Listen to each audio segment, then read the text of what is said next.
चरणांचा भावार्थ थोडक्या मडक्यात भाष्य झालेला आहे. जाता जाता ज्ञानोबराय प्रतिज्ञा करतात, अवघाची संसार सुखाचा करीन. पण आपल्या सगळ्यांच्या डोक्यामध्ये एकच संसार, कोणता? गाडग मडग, नवरा बायको, शेती बळी, गाड्या बंगला, हा संसार. मला हा संसार पाहिला तर हा मिथ्य आहे. संसार हा मायेचा सागर आहे. मग खरा संसार कोणता? कारण याचा जो पाहिला स्वभाव मुळात दुःखाचा आहे. किती सुखाचा करण्याचा प्रयत्न करा, होईल का? आता या ठिकाणी माझी ताई बसली.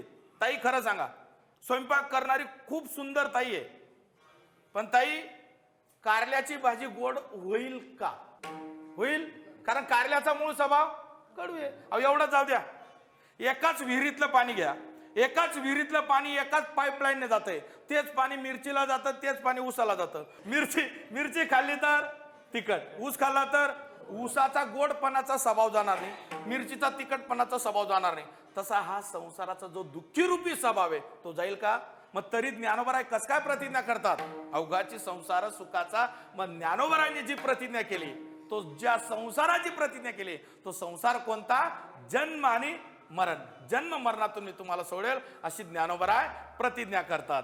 जाता जाता काही माझ्या महत्वाच्या 5-6 गोष्टी मी दररोज कीर्तनाच्या माध्यमातून सांगतोय. पहिली जी गोष्ट आहे महाराज, ती दारूबंदी करा. दारू पिऊन जीवन बर्बाद करू नका. तुम्हाला असं वाटू देऊ नका वासुदेव महाराज आर्वीकर बोलतायत, माझे शब्द नाहीत. संत महात्मे सांगतायत, दारू गांजा मत पिओ यारो अक्कल गुंग हो जाती. माणसाने दारू पिऊ नये महाराज.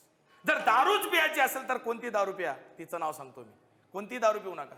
अरे जाम पर जाम पीने से क्या फायदा, जाम पर जाम पीने से क्या फायदा, सुबह पियोगे शाम को उतर जाएगी, लेकिन एक बार तो हरि नाम का प्याला तो पी तो देख, तेरी जिंदगी सुधर जाएगी. ती दारू पिण्यापेक्षा ही प्या, ब्रह्मरस घेई काढा, तेने पिढा वारेल. पहिली गोष्ट दारूबंदी. दुसरी गोष्ट मांसाहार बंद करा. तिसरी गोष्ट गावात हरिनाम सत्य करा. चौथी गोष्ट देश देव धर्माचं रक्षण करा. या देशाचं रक्षण आपल्यालाच करायचं महाराज. आणि या देशासाठी ज्यांनी आपला प्राण दिला त्या माझ्या भगतसिंग राजगुरू सुखदेव यांना डोळ्यासमोर ठेवा. अरे ज्या दिवशी भगतसिंगाला फासावर नेण्यात आला ना, त्या दिवशी भगतसिंगाला विचारलं गेले, तुझी शेवटची इच्छा काय? आणि भगतसिंगाने सांगितलं, माझी शेवटची एकच इच्छा आहे, ज्या आईने मला जन्म दिला ना त्या आईला मला भेटायचं आहे. भगतसिंगाची आई धावत धावत आली, भगतसिंगाला कडकडून मिठी मारली आणि आईच्या डोळ्यातून टपटप अश्रू पडतात. आई रडते. आई रडत असताना त्यावेळेस भगतसिंग बोलते, माँ रो रही है? अरे वीरों की माँ तो कभी रोती नहीं है. वीर पुरुषाची आई कधी रडत नसते, तू आई रडते. आई कशासाठी रडते? का रडते? आई मी फासावर जातो याच्यासाठी रडते. नाही रे भगत, त्याच्यासाठी नाही रडत. मग आई सांग ना ग, आई बोल ना ग, आई का रडते? आणि त्यावेळेस भगतसिंगाची आई सांगते, भगत मला याच्यासाठी रडू येतं रे. भगत मला जर अगोदर कळालं असतं, माझा भगत या भारत मातेसाठी कामाला येणार आहे. अरे या कुशीतून मी हजारो भगत पैदा केले असते, याच्यासाठी मला रडू. भगतसिंगाची आई सांगते, मला या देशासाठी ज्यांनी आपला प्राण दिला, देश देव धर्माचं रक्षण करा महाराज. पाचवी गोष्ट गोसेवा करा. गाय आई आहे, गाय माता आहे. अरे गौवा से क्या नाता है, गौवा हमारी माता आहे. गाई वाचल्या तर देश वाचेल, गाई संपल्या तर देश संपून जाईल. गोसेवा करा. आणि शेवटची गोष्ट लक्षात ठेवा महाराज, आई वडिलांची सेवा करा. जीवनात आपल्याला सर्व मिळेल, आई वडील भेटणार नाही. आईची सेवा करा, वडिलांची सेवा करा. झालेली सेवा माऊलीच्या चरणी अर्पण करतो आणि सेवेला या ठिकाणी पूर्ण विराम देतो. ज्ञानेश्वर माऊली, ज्ञानराज माऊली, ज्ञानेश्वर माऊली, ज्ञानराज माऊली, माऊली ज्ञानेश्वर माऊली, ज्ञानराज माऊली, माऊली ज्ञानेश्वर माऊली, ज्ञानराज माऊली, ज्ञानेश्वर माऊली, ज्ञानराज माऊली.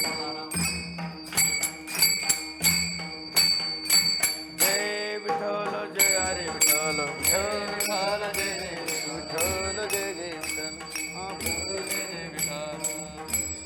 पुरे वेडे वापुडे उतरे क्षमा पराध महाराज तुम्ही सिद्ध नाही विचारेला अधिकार म्या क्षमा पराध महाराज तुम्ही सिद्ध म्हणी ज्ञानेश्वरा राखा पायापे क्षमा पराध महाराज तुम्ही सिद्ध.